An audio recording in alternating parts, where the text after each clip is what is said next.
Today I have with me Rod Darling, and we're going to be talking about Facebook marketing, how you can use your Facebook, well, how you can promote your martial arts school through Facebook marketing. How are you doing today, Rod?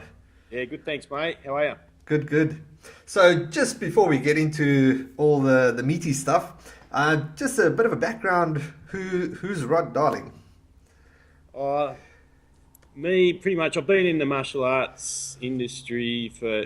I think we started our club up in 2002, and we used to do all the normal marketing methods, flyers and school newsletters and stuff like that. And we grew our school to a pretty big size. We're up to about 1,700 active now, mainly in Perth, and I've just moved over to Newcastle 18 months ago to get things happening over here as well. Moved back home, got tired of the slow pace of Perth, and so yeah, and we've also got fitness kickboxing studios, which we started up a couple of years ago, and it's just going gangbusters. Obviously, because the fitness industry is a massive market compared to like martial arts, so it's much easier to grow, to get growth that way. Okay, so you got the location in Perth. Come on, Perth isn't that bad. Eh? Well, when you're stuck here, you've got to stay there. So, so, and then how many locations have you got over east? Uh, over here in Newcastle, I've just got the one full-time location that I run Okay, kickboxing out of, and I've got four satellite locations where we run kids karate, and in Perth we've got five full-time locations now. One's a standalone fitness kickboxing studio. The rest are karate dojos with fitness kickboxing in them as well. okay, And excellent. we've got about 15 or so satellite locations dotted throughout Perth as well. Okay, great. Okay, so the meaty stuff would be Facebook marketing. Now, a lot of people Yep. talk about, uh, I guess there's a lot of confusion about Facebook, how to go about it, what you should be doing. So I guess just to sort of backtrack before we get anywhere with how to go about the advertising and so forth, how would you define the difference? If we talk just on social media stuff and the Facebook marketing. Yeah, I don't do Instagram or anything else. I don't really know about that. My theory is it's the same as with my martial arts. Like, just do one thing and do it well. That's it. so, so, Facebook, as far as marketing, is the go right now. It'll probably change in a few years' time or something. Something else will come along, but right now, Facebook is the best way, as far as I'm concerned, to get students in and to grow any business for that matter. Okay, so let's go to the start. Now, what do you need to? Where should you begin? If you got a business, you got a martial arts school, and you want to start promoting it on Facebook, what would be sort of the first steps to where to start? Yeah, make sure you got a fan page, obviously, because you can't run boosted posts or ads unless you have a fan page or a business page, is what they call it now, I think. But also, the trouble I see with most martial artists is they don't know their market, they don't know their target market, and so we actually niche it down. So we have a kids karate program called Kanga Karate, so we'll have a business page for that program in that suburb as well. So we niche it right down, and then we'll have a fan page for fitness kickboxing as well, and we'll have a fan page for just junior karate also. We haven't really hit the adult market for karate that hard. We've just mainly focused on kids and then get the parents training. But that's a good start. Just know your market and do a lot of research on your market and niche it down. So my Facebook coach said to me just the other day, if you try and get everyone, you'll get no one. So just niche it right down. Just target, like, at the moment, I'm just targeting fitness kickboxing, and I'm just working on that. My karate grows with referrals, so I'll just target, just the normal fitness kickboxing, and then we'll also target mums and bubs as a separate, and because they're a completely different animal. They think differently, they've got different wants and needs, and so you can make your ads much more effective if you do it that way.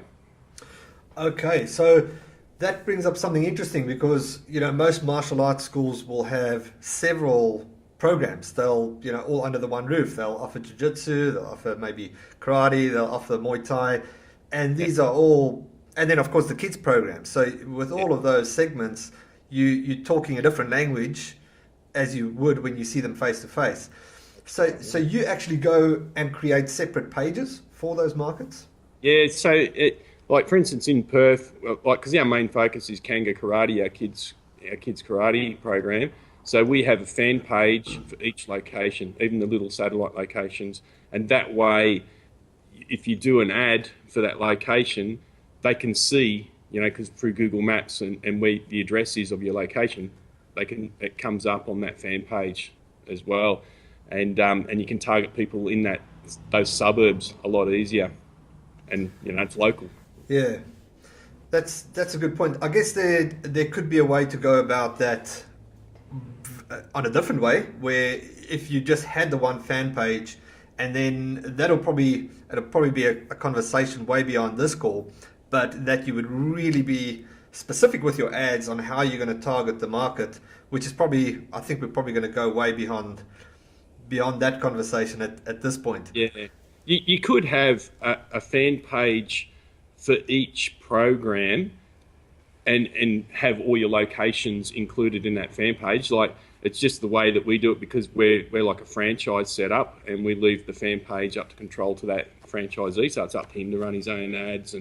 But the biggest drama I see with having the one fan page with all the different programs is the content, because you want to be putting out content to the people, and you're not going to put out like Krav Maga self-defense style content to a 4 to 6 year old kids program for karate. Yes. It's a different type of content. Very true. Okay, that was a good learning point for me as well. Because we also kind of try and put everything into one roof a lot of the times, but then the only way to get people to the different segments would be with content promotion and so forth. Yeah. So okay, so moving on. How do you when you do your ads? What are you exactly doing? Are you putting up something on your website and promoting that? Are you promoting events? Or are you creating a specific offer in Facebook? Or what's been working for you? Yeah, we have like what we call an irresistible offer. So we do a paid trial, and for most of our karate locations, our biggest offer that we sell is we do 5 classes in a uniform for $29.99, and we have websites and landing pages where people can buy that, and we're just directing them to the website to buy that offer. Okay. Yeah. Okay. So first and foremost, you're building your audience. So you got your different page, Yeah. and then you're putting up a specific page for the offer. Yeah. Right. And do you vary those offers, or do you sort of run with that and then chop and change, or? We've been running with that offer for a few years now, and we're too scared to change it because it's too good. But we do have a formula to come up with our offers, and we do the same with kickboxing. We do 3 classes and a pair of gloves for $26.99, and I've also done different offers just playing around over here, where I've done a 6-week kickboxing program for $127, and I've been selling them straight off the bat, straight off Facebook, and because I've always tried to keep it a low barrier offer, which is usually below $49, because they'll buy it straight off the bat off the internet then. Yeah. But I'm doing it for $127 now, and we've done $169 as well for absolute beginner course for adult karate as well. We've just done that recently. We had over 60 people take that offer. So yeah, so as we get more confidence, we try bigger and bolder offers. Yeah, that's it. Okay. Now, I don't want you to obviously give away all your secrets, but do you mind sharing what sort of that formula that you take to create your offers? Yeah, there's 15 steps, but the main steps are: it needs to be unique, it needs to be different from everyone else, it needs to have a lot of value. So free, there's no value in 2 weeks free, there's nothing in it. So what we do is we try and give away a tangible product, which for kids karate would be a uniform, or adult karate would be a uniform, or for fitness kickboxing, big gloves. And whatever the retail value is of that product, we keep the offer at 50%. that retail value. So if your uniform was worth $80, you'd keep your offer at 40, but I'd make it an oddball number and say 39. So I'd do 5 classes in uniform for $39, and I always put the value of the uniform in that offer. Uniform usually valued at $80 or whatever your uniform's worth, and that works every time. Okay, interesting. So, and I just want to clarify that. So that you're basing the value also on something physical. So Yeah. so not just the class, because two weeks free can be very, it's sort of grey. What is it? What am I getting? Yeah, What? and that's another point. Like I try and do it as a specific number of classes rather than 4 weeks in a uniform or 2 weeks in a uniform, because then there's still a grey area. How many classes does that get me? So we try and keep it specific, so there's less questions that's going through their head. So 2 weeks, how many classes does that equal? Is that 1 class a week, or is it 3 classes a week, or what does it actually get me? So we keep it really specific so they know what they're getting. Yeah, really, really good point, because you don't want the prospect to be answering questions in their head or give them hard work to try and figure out what actually is this offer. You want to make it easy for them to just make the decision and go with it. Yeah, and once you have that offer, like we've been running with our offer for I don't know how many years now. It was the biggest change we ever did. It was made a massive difference to us. But once you have that, that'll do most of the heavy lifting in your marketing for you. So that's the most of the work is done once you have that irresistible offer. You just have to put it in front of the right people, and that's easy on Facebook. Okay, right. So that's, I guess that's really the crunch of it. If you're going to have a bad offer, it doesn't matter who the audience is. It's your offer's not going to work, and nobody's going to respond to your ad. So first step is going to be obviously create your fan page. Get that. If you're using your profile for your martial arts school, it's not going to work. Then create a good offer, so something that's going to work, and then start running the ads. Now, what are you doing to sort of expand the fan base? Because I mean, obviously you got to, if you're running the ads just from your Facebook, is there anything that you're doing in particular that you can get more people to the fan page, or are you just sort of doing that with a boosted type post that's attracting friends of people in your club? Yeah, when I run my boosted posts, so I find boosted posts work better than a Facebook ad for martial arts. The ads will still work, but boosted posts just seems to work better every time we do it. So we don't target people that liked our page. We create an audience, and so if it's kids karate, I'll target mums, because they make the buying decision most of the time, and I'll just pick the suburbs in the surrounding area. It's as simple as that. See, what happens is, this is another mistake a lot of guys make, because I see ads from, when I lived in Perth, I used to see ads from martial artists in Melbourne popping up on my newsfeed. Yeah. So either their targeting was really, really crappy, or they're targeting people that liked their page and their friends. And this is another mistake they make. They invite all their martial arts friends to like their page.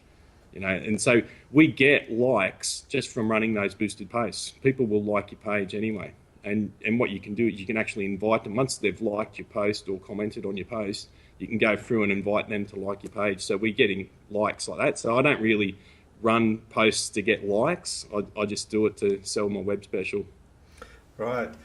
Interesting. And a good point to mention there, it's still good to build that fan base, because your ads will be a lot cheaper. So you'll get more. But hang on, that doesn't really apply with a boosted post. Yeah, it doesn't. I don't run ads to those people. I run ads to new people, and the people that do like my page will most probably see it anyway, because they're in my target audience. Right. Okay. So you're not that concerned about running ads just to your fan base. You want to expand it and get the message out to new people. Yeah, I'll just run it because it's so good on Facebook now. You can run a boosted post, and you can target women between like 25 and 45 who live in your suburbs, who have kids between 3 and 8 years old. And you can't do that with flyers or a newspaper. No. And that right there is gold. That's what makes this direct response type marketing gold, because it gives you this, Facebook has got all the data of everybody. You know, everything that you do on Facebook. I mean, you are literally the product on Facebook. You are Yeah. the free user, and you're giving them data, and that data is obviously a way for you to customize ads and present an offer to those people. And what you bring a point there is, again, how specific. You know, if you're targeting somebody that's 25 to 45, and you know you're targeting women, then what is the conversation in your ad? What are the pictures that you're going to put in that ad? Do you get a woman to create that ad for you? No, we do a whole exercise now, and we've only just learnt this recently, but it's making a massive difference. Where, for instance, I've just done it for fitness kickboxing, and I spent like 3 weeks like going into my target, and there's a whole process that we go through. It's called taking stock, and we go through and we try and get into their head of that person, and so what are their problems, what are the causes of their problems, what behaviours are they doing because of these problems that they have in their life, and then you can speak their language. And when you start doing that, I forget who it was, but somebody said if you can describe somebody's problem to them better than they can put it into words, they'll always run with you. They'll always come to you to solve it, kind of thing. And that's what we do, pretty much. But I can't explain how we do that here. It takes ages to learn it. For sure. I guess for someone that doesn't have access to those type of resources, the quickest way to do that discovery is I guess really pay attention to what people are telling you that walk through your doors, because they are the ones that are, and the people that are coming through the doors and the people that are joining. And if you can get down to the reason why they're joining and what they are trying to achieve through their martial arts, not just kicking and punching stuff, but the real hidden benefit, the real benefit. What are they going to get out of it? What type of transformation they are after? Yeah. And if you and it's a really good point, but be careful who you pick, because you want to pick your favourite clients, because you want to attract more of those, like, because we've all those clients really want. So I picked my favourite ones. So with my fitness kickboxing, there was a couple of ladies I asked questions to, and I modelled it on them, you know, because I want more of them. And now when ladies come in here, it's like they've been here for 12 months already on their first night. They just click with everyone. But there is a cheating way that you can use Facebook to do your market research. Once you have your fan page and you know how people give you reviews, I'll go through all the reviews on my fan page and I'll look at the wording that they're using. So, for instance, when I did it for my fitness kickboxing studio, everyone said it was a great workout and they had fun. And fun was the theme that kept coming through. So then I started to use those words in my ads as well, and I got better results. The other thing that you can do to get better targeting is I go through those people that have given me a 5-star review, and I'll stalk their Facebook profile and I'll have a look at their interests, what pages they've liked, and you'll find a theme in there. It's a bit harder with kids karate, but with fitness it was really easy. So the pages that popped up all the time were Lorna Jane and The Biggest Loser and Michelle Bridges and things like that. So now I can target ads to those people that just like those fan pages. So it's a bit of a cheap way on Facebook to do it quickly. Okay, cool. There's and that brings up a good point, and I don't know if it's going a little more advanced, but Facebook has other features where you can create a lookalike audience. So it's actually taking people that you have, and then you can create. Facebook uses their data to create a lookalike audience, which is kind of mimicking all those features that you're talking about, the similarities and so forth, and they try and base an audience on that, which expands on that. Have you used any of those features? No, I haven't, because I just have my audiences saved, and I just keep hitting the same audience unless I'm doing a different campaign or a different offer. Then I'll change it up a little bit, or if I find I'm getting people starting to come from a different suburb a little bit further away, I might expand it out a little bit further. But that's it really. Yeah, just keep it simple, I think, and that's all it needs to be. Have a great offer, be able to articulate it in a way that they understand you, and target the people who you want. Really. Yeah, that's it. 'Cause you can also target income now, so I don't target people that can't afford me anymore. You know, Good point. Because when you have an irresistible offer, you know, it's like Groupon. We've done Groupon before. and there's a lot of bargain hunters on there. They'll just come and, you know, we did it for karate years ago, and we had like 60 kids come in, but none of them could afford us. We just gave away 60 uniforms. And they've got the uniform hanging up at home Yeah, for their dress ups. dress up party uniforms. All right, cool. Anything else that I haven't asked you that you feel is important? And what I like about this conversation is it's all about the basics. We're talking about getting your Facebook campaign sorted and really just keeping it simple, making sure that your audiences are well segmented through your pages so that you can target accurately, that you're not talking about Muay Thai fights to the mum who's trying to sign up her kids and sharing that type of content, so you can have a relevant conversation with your target audience. Is there anything that you feel that any other tips that you feel we should cover? Yeah, like the basics really is know your target, have a great offer, and put it in front of them. That's all you really need to know and do. But one problem that most businesses have, and martial artists are really bad at this, is your product is actually an obstacle to what they want. So for fitness, for example, they want to lose weight, but they don't necessarily want to go to the gym and sweat and work out hard. So your product is actually the obstacle. So you've got to talk to them about what they actually want. So don't talk about yourself on your website. You know, like, because I see martial arts, we've been around for X amount of years and we've won all these world titles and we've done this and done that. They don't care. It's not going to help them get their kid confidence. You know, like, they just want to know how you're going to do that. That opens a whole nother interview, because that is the biggest mistake that I see on any martial arts website, is being us centric and not you centric. It's all about we, and everything is we us, we believe, and nobody cares. Nobody really cares what you believe, because You call it weeing all over yourself. all right, that'll be the tagline for this episode. Don't we all over yourself. All right, awesome. So, Rod, you've also, I believe you also have a course that is in the making, and by the time that you listen to this interview, for anyone listening, it'll probably be available. But for anybody that needs help with this and wants to take on this challenge, and they don't have the confidence, or they don't have someone that can do this for them, where do you have a website that they can go to? I will have for this soon. I'll have a landing page, but the best thing to do is contact me through Facebook, and that's why I've put together this course, because I've been getting contacted every day by people wanting to ask stuff, and I help them. I help them, no worries at all. But I'm like, I need to put it together in a course, and it'll be a low cost thing. It'll be a short course that'll get them results after a week or so. They'll be generating paid trials.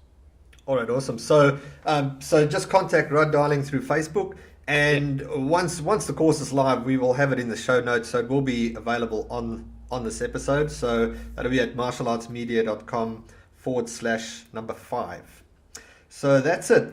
Thanks a lot, Rod. I've learned a great load, and I'm sure everybody else did it as well. And I hope to connect with you soon. Yeah, cool. All right. Thanks, Bye.